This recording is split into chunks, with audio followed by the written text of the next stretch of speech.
Final সিলেকশনের বা final cut off নিয়ে তোমরা যে এই টেনশন করছো, চিন্তা করছো, এই চিন্তা থেকে তুমি নিজেদেরকে দূরে রাখো, মেডিকেলের ধ্যান দিয়ে দাও এবং সামনে এসএসসি জিডি 2026-এর জন্য হালকা মুডে পড়াশোনা করতে থাকো। তার কারণ কি, যে 130 পেয়েছে সেও এখনো পর্যন্ত বলতে পারো না যে আমি চাকরি পাবো।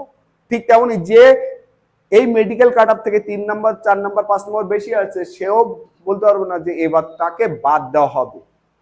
তোমাকে যদি বাদ দেওয়া হয় তাহলে তোমাকে ডাকলো কেন মেডিকেলে? তোমাকে যদি বাদ দেওয়ারই প্রশ্ন থাকতো, মনে করো ভাবো সিট আছে 100, তাহলে 120 জনকে ডাকতো, এই 20 জন মেডিকেলে বাদ দিয়ে দিত, 100 জনকে নিয়ে নিত। তাহলে 100টা সিটের জন্য 200 জনকে নিয়েছে, ডেকেছে 200 জনকে, তার রিজন তো আছে। ওর জন্য ভয় পাওয়ার জায়গা নেই। একটাই কথা বারবার বলছি, ডিমোটিভ হও না। যেহেতু মেডিকেল মানে তোমার আলাদা কোনো স্ট্রাগল লাইফ না, তো এখানে দৌড়ানো না, পড়াশোনা না। এই জন্য এসএসসি জিডি 2026-এর জন্য প্রস্তুতি শুরু করো। অলরেডি আমি ইউটিউব চ্যানেল ফ্রিতে ক্লাস করে দিই। যদি ভাবো যে না আমি ম্যাথ এবং রিজনিং ক্লাস স্যারে করবো, তাহলে রাত 8টা 15 থেকে ক্লাস পেয়ে যাবে। ওখানে একদম সম্পূর্ণ ফ্রিতে ক্লাস পেয়ে যাবে। নিজেকে পড়ার মধ্যে ব্যস্ততা রাখো, আর এটাই যদি তুমি করো তাহলে তুমি ডিমোটিভ হবে না, তুমি সবসময় নিজেকে পজিটিভ মাইন্ডে রাখতে পারবে।